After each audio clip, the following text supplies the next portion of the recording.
Ini adalah kisah tentang seorang anak yang tersesat dalam egonya sendiri, hingga akhirnya menyadari sesuatu yang sangat berharga.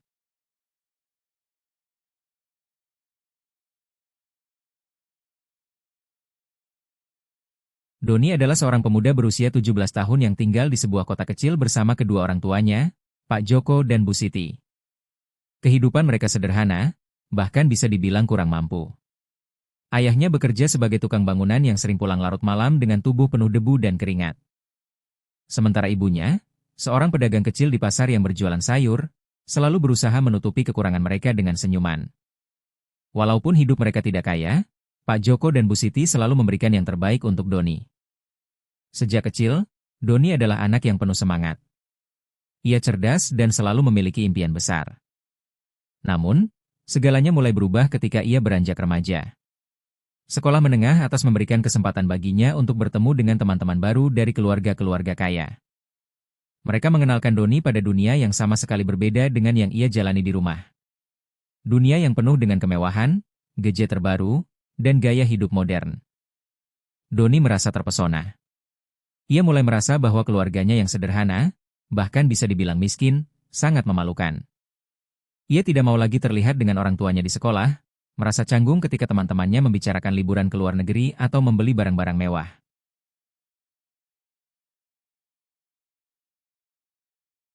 Suatu hari, Doni mengungkapkan keinginannya untuk memiliki motor sport baru agar bisa terlihat keren di depan teman-temannya. Pak Joko, yang bekerja keras setiap hari, berusaha menjelaskan bahwa mereka tidak mampu membeli motor itu. Bu Siti, dengan hati-hati, mengatakan bahwa Doni harus lebih bersabar dan belajar untuk menghargai apa yang mereka miliki. Namun, jawaban orang tuanya tidak memuaskan hati Doni. Ia merasa malu memiliki orang tua seperti mereka. Kenapa kita selalu hidup seperti ini? Doni membentak ibunya. Kenapa kalian tidak bisa memberikan yang terbaik untuk anakmu? Ayahnya mencoba menenangkan Doni. Doni, kita tidak bisa memaksakan diri untuk hidup seperti orang lain. Kita punya jalan kita sendiri, dan kita harus bangga dengan itu. Tapi Doni sudah terlanjur terbakar rasa kecewa. Ia mulai lebih sering menghabiskan waktu dengan teman-temannya di luar rumah, pergi ke pusat perbelanjaan, nongkrong di kafe-kafe mewah, dan menentang segala bentuk nasihat orang tuanya. Hingga suatu malam, Doni membuat keputusan yang mengejutkan. Ia kabur dari rumah, meninggalkan kedua orang tuanya yang panik dan bingung. Doni merasa bahwa hidupnya akan lebih baik jika ia jauh dari orang tuanya yang selalu membatasi dan menghalangi keinginannya.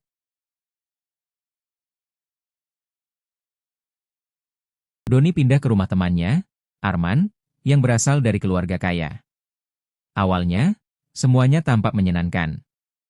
Ia makan di restoran mahal, pergi ke tempat-tempat hiburan, dan memakai pakaian branded yang selama ini ia impikan. Hidupnya terasa bebas, tanpa aturan, tanpa tanggung jawab. Namun, kebebasan itu tidak berlangsung lama. Arman, meski terlihat baik di luar, ternyata memiliki sisi gelap. Suatu hari, Doni terlibat dalam masalah besar ketika Arman dan teman-temannya dituduh mencuri uang dari orang tua mereka. Tanpa bukti yang jelas, Doni menjadi salah satu yang disalahkan. Semua teman-temannya mengingkari dan menjauhkan diri darinya. Doni yang semula merasa dirinya superior, kini merasa seperti orang yang terbuang. Dalam kesepian dan rasa malu yang mendalam, Doni mulai menyadari kesalahannya. Ia kembali mengingat masa-masa bahagia di rumah orang tuanya, saat mereka masih hidup sederhana namun penuh kasih sayang. Ia teringat pada ibunya yang selalu tersenyum meski keadaan sulit. Hati Doni dipenuhi penyesalan, tetapi ia tidak tahu harus kemana.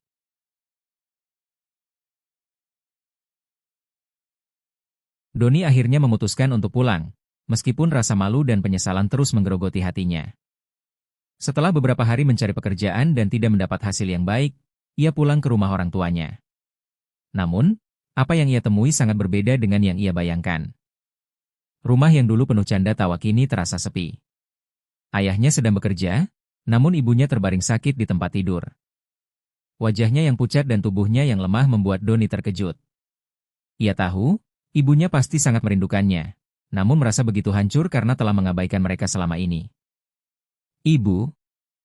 Suara Doni pecah. Ia mendekati ibunya dan menggenggam tangannya yang dingin. Maafkan aku, Ibu. Aku sudah melakukan kesalahan besar. Aku tidak tahu apa yang telah kulakukan. Ibunya membuka mata perlahan, memberikan senyuman yang begitu lembut meski tubuhnya lemah.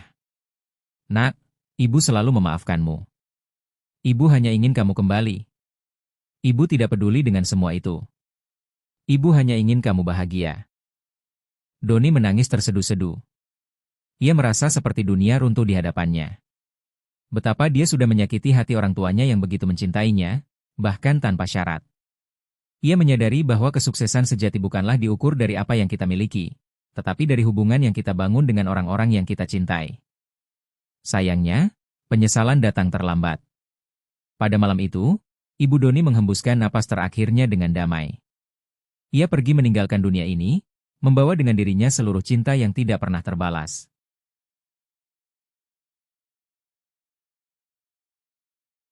Setelah kepergian ibunya, Doni benar-benar berubah.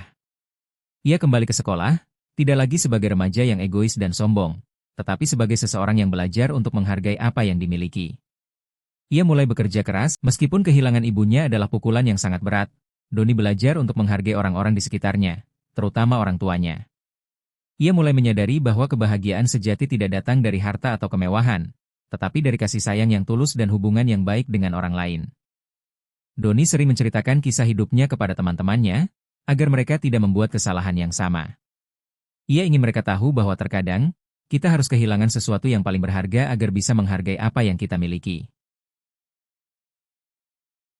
Di akhir cerita, Doni berdiri di samping makam ibunya. Ibu, aku sudah berubah. Aku janji akan membuatmu bangga, meski kau sudah tidak ada di sini lagi.